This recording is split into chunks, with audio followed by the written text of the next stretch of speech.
watched the film Malevolence back in 2004 and wondered just how the heck the killer Martin Bristol got to be so messed up, you're in luck. Bereavement is a prequel that explains just that. Basically, he was abducted at the age of 6 and spent the next few years being forced to watch and participate with a murdering psychopath who abducted and tortured women for the sake of some voice in his head.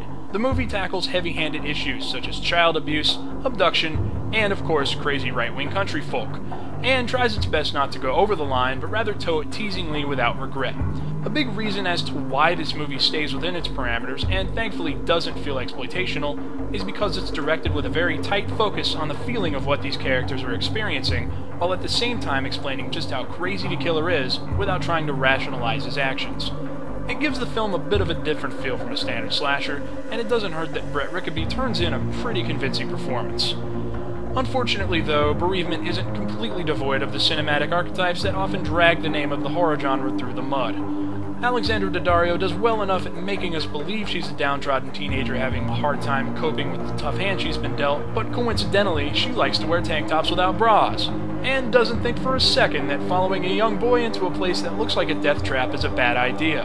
And why in God's name would her uncle let her long-distance run alone in the first place if several young girls her age have gone missing in the area over the past few years?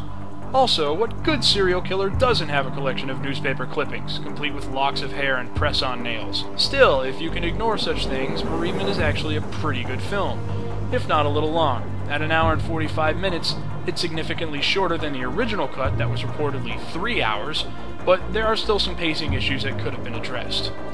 In the end, Bereavement is better than your typical slasher flick. It's meant to be more of a character study and deals directly with some complex issues that a lot of us don't like to think about.